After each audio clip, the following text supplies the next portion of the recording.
The Birdie Board Podcast is brought to you by the Birdie Board app, the easiest way to track matches, scores, and handicaps with friends. Now, here's your host, Corey, with another episode of the Birdie Board Podcast. Welcome back to the Birdie Board Podcast. This is episode 19. Wow. So that I do about an episode a week. So that means I've been doing this now for 19 weeks, almost 20. The next achievement that I'm kind of aiming for is 25 episodes, which I'm really excited about. I have seen a little bit of a turn in the downloads for the better, that is. In the last 3 days, we've gotten 10 downloads, which might not seem like a lot, but for a new podcast, I think 10 downloads in 3 days is pretty good.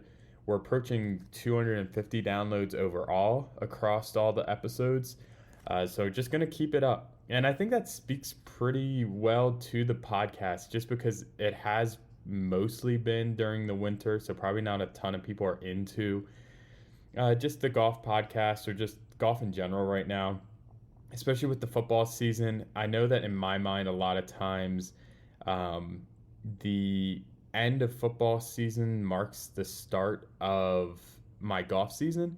I think that's the same for a lot of other people too.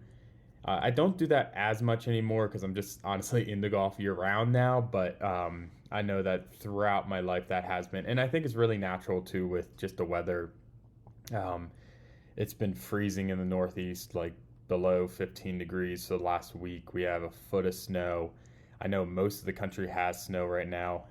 So there's just not much golf being played, but like I've been doing all along, it's a great time for learning.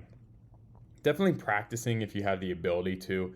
I've talked about that on other podcasts, but I think everyone can spend some time learning. And one of the things that I've done in a lot of these episodes is sharing rules. In this episode, we are going to talk about the penalty area. Now, there's two main types of penalty areas. It's yellow stakes and red stakes. Usually yellow stakes are around water hazards or things like that, where red stakes tend to be around boundaries or wooded areas or something like that. It's not a hard rule, but that tends to be what these penalty areas are. Note that a white stake does not count as a penalty area. A white stake is out of bounds. It's treated differently. I'll cover that in a different episode. In this episode, I'm just talking about penalty areas, which are red stakes and yellow stakes. So what defines being in a penalty area? Well, it starts with looking at the edge.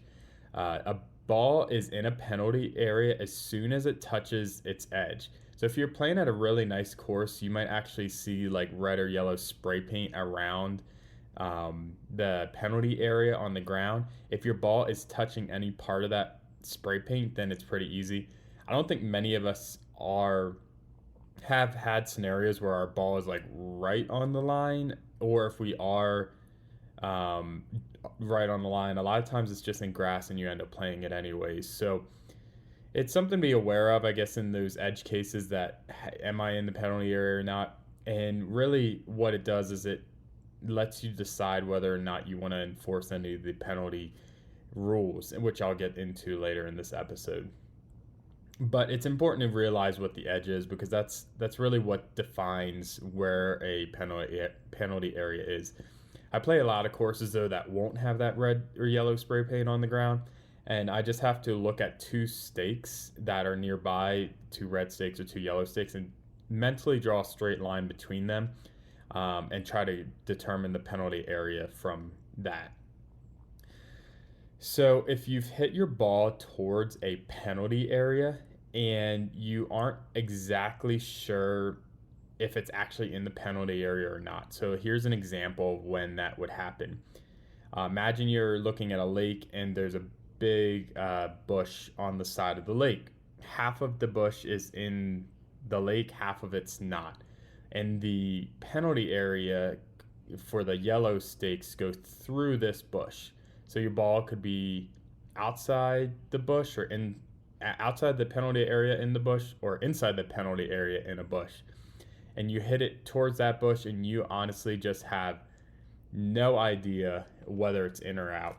So I think this is one of those rules that really tests integrity because you technically, according to the rules, do not have the option to consider it in that penalty area.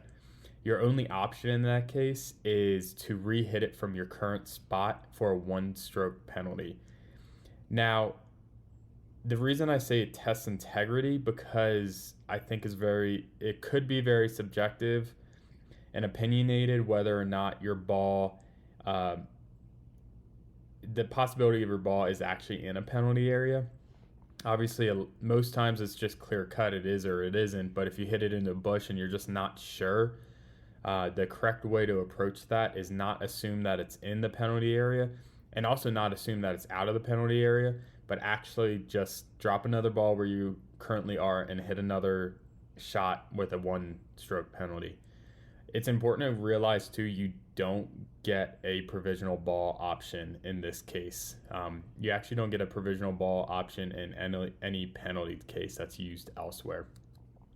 Now, if you're concerned about pace of play, I would definitely encourage you to do a provisional ball, especially if it's a casual round. It's not going to matter that much. Play a provisional ball up to the penalty area.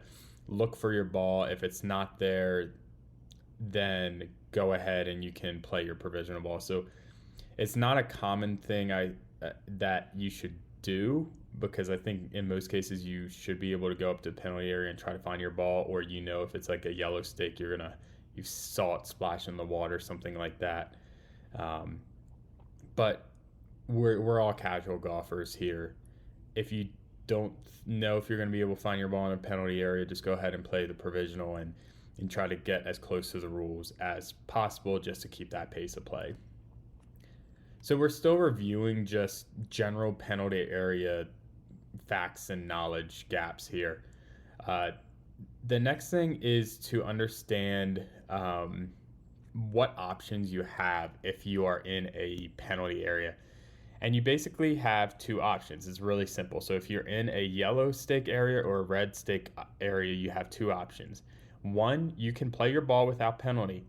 This is very common thing you can do in red stake areas. Usually, like I said, with yellow, usually it's like a water hazard. So unless if you can play it out of the water or if it's right on edge or something, it's usually not an option. But you can play your ball out of either penalty area.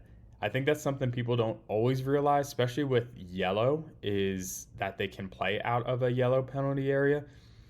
So this is one of those golf knowledge tidbits that is really useful and could save you strokes in your game, that you can play your ball out of a red or yellow penalty area without penalty. The other option you have is to take a one-stroke penalty. And that's it. Now I'm going to go into how to properly take that one-stroke penalty, but we can keep it that simple where if you're in a penalty area, you have two things you need to remember. One, you can play it as it lies, or two, you have the option for a one-stroke penalty, and that's it. Now, when you go into a penalty area, let's say you decide you want to take the one-stroke penalty, which might be the best option for you in that case rather than play it, or maybe it is just lost in a yellow stake area. So let's dive into what the different stakes are and how you can take penalty in those areas. And we're going to start with the yellow stake, because the red stake is just a superset of the rules for the yellow stake.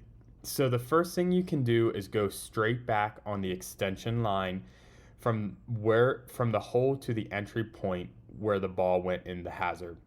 So if your ball, let's say you shank it kind of to the left, it crosses the water or crosses the edge of the yellow penalty area into the water. Now you can go over to where it crossed, and you can go straight back from there in line with the flag. So go where it crossed, face yourself at the flag, and you can walk straight back from there as far as you want. Or you can re-hit from your previous spot. Something to keep in mind, though, is you can't drop in line with your previous spot. It has to be in line with the flag. So that's the rule for your first option. And then the second option is you can just re-hit it from your last spot. I think a lot of times less if the angle between you and the flag is just terrible. The better option would be going up to where your ball crossed into the penalty area and dropping it there for the one stroke penalty instead of dropping it back at your original spot. And I'm not even going to say it's because of pace of play. Let's set that aside for a minute. But strategically, let's talk about why that might be the better option in a lot of cases. Well, it advances you toward the hole.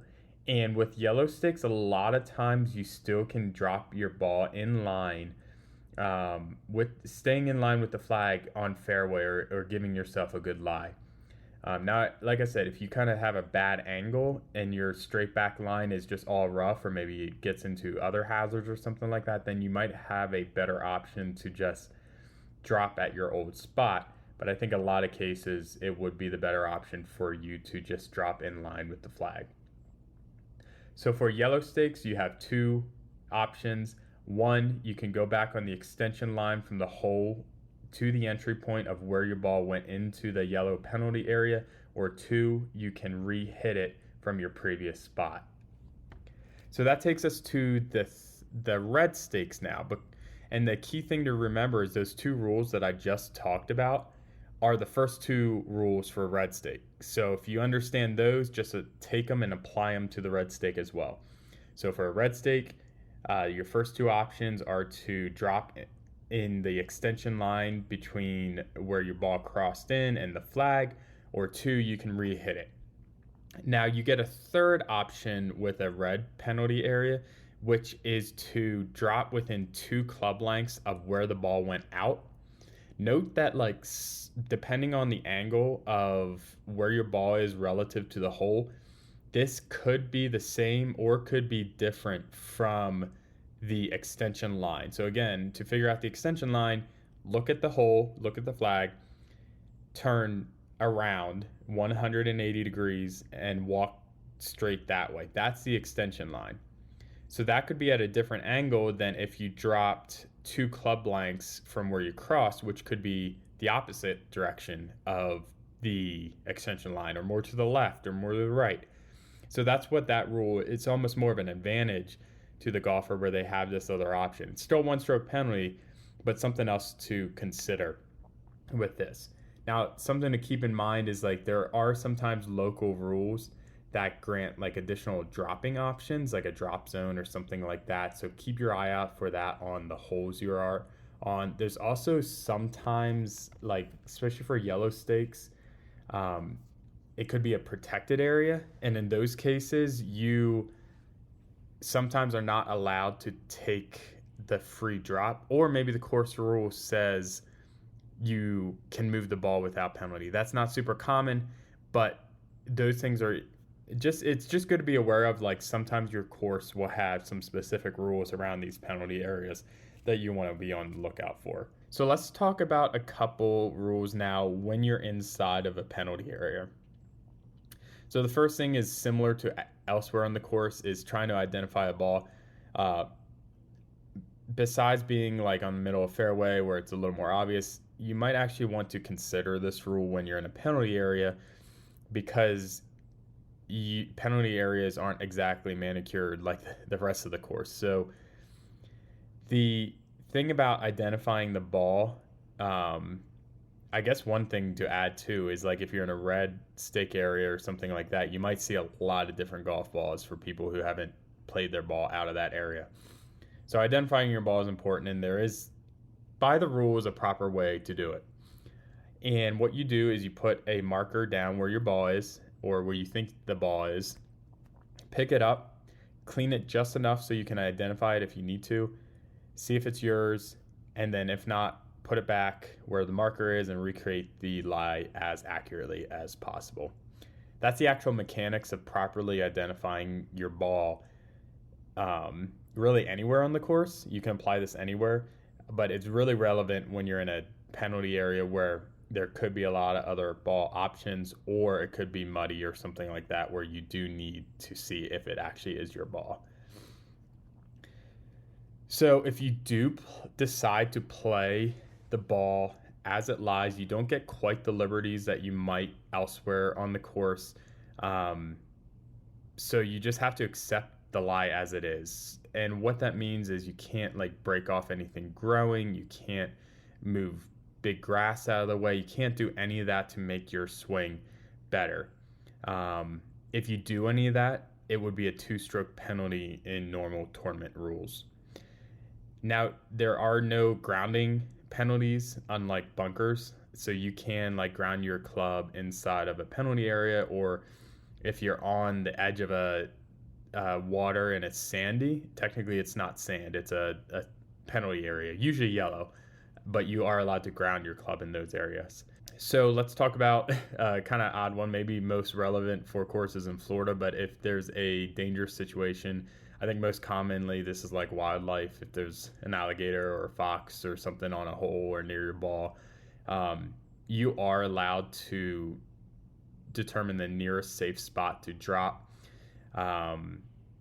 in the penalty area. That's key. You have to drop in the penalty area that is not nearer to the hole, but you don't get a stroke penalty for it. So this happened to me once before with like there was a fox nearby, and it was just kind of chilling, but you never know, they could have rabies or something. So I just dropped the ball a little bit farther away in the penalty area and played my next shot without penalty. So it is something that could come up every once in a while.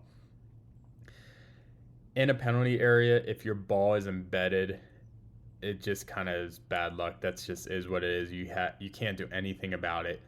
If it's not that bad, or maybe the soil soft or something, you could elect to play it. My advice would probably be to start taking the penalty options, depending on the stake color, of course. But you can either re-hit it, you can drop on the extension line, or if it's a red stake, you can drop 2 club lengths from the entry point.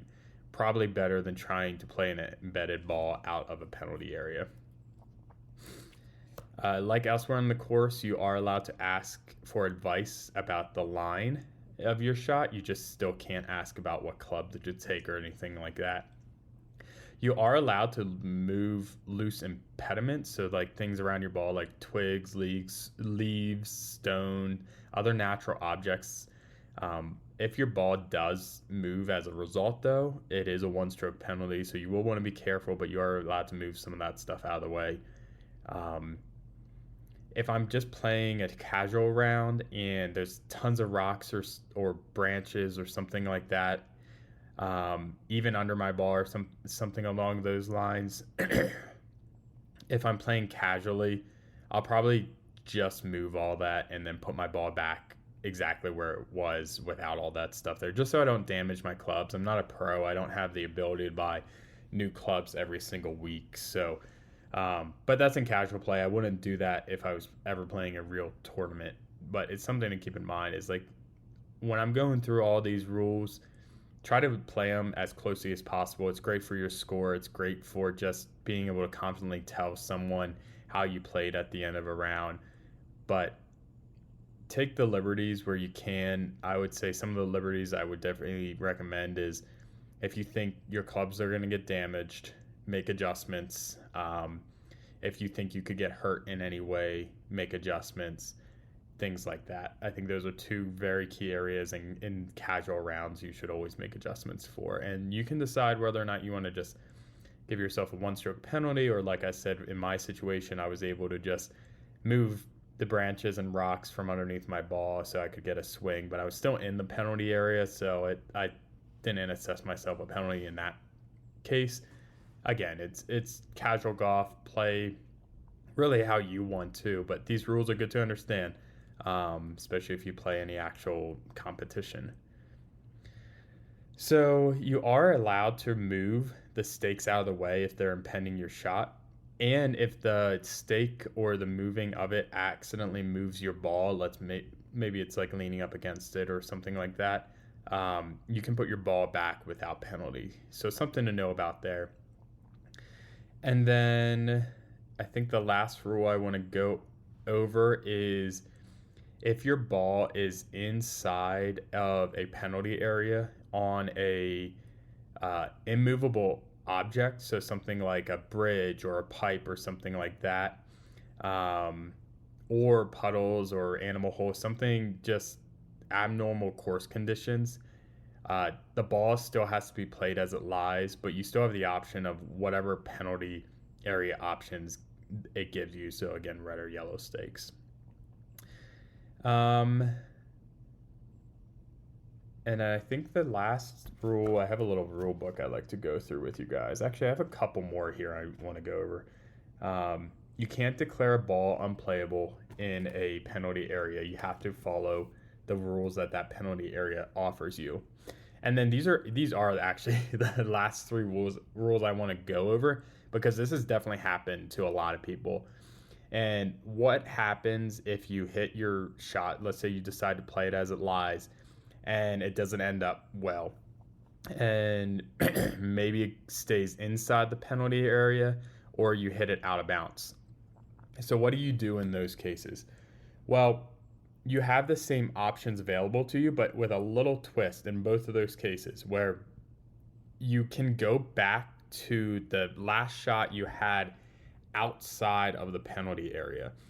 Now, it's still additional penalty strokes. So, for example, if you play it as it lies, you hit it and it doesn't leave the penalty area, well, that stroke still counts. So if you want to move on the extension line or back to your previous shot, you would take that one stroke that you hit plus the one penalty, and then you would hit your next stroke there. So it could be a series of 3 strokes right there. Chances are, if you struggled getting it out one time, you might want to evaluate that option. It might save you more strokes in the end. But who knows? Maybe you didn't get out of the penalty area, but you're right on edge, and you can just go ahead and chip it up onto the green or something like that. I know it's happened to me a ton of times where I try to get out of the penalty area and it didn't get out. I think the most surprising rule to me I didn't realize is the last shot that you had outside of the penalty area is where the stake rules apply, and all those options are open to me. So it's really good to understand those rules to help you know how to strategize on the course. So those were the penalty area rules. I hope you enjoyed this episode, and thanks for listening to the Birdie Board Podcast. Thanks for tuning in to the Birdie Board Podcast. If you enjoyed it, subscribe and share it with a friend who loves golf as much as you do. And before your next round, grab the Birdie Board app, free on the Apple App Store and Google Play Store, and let it handle the scoring while you enjoy the game.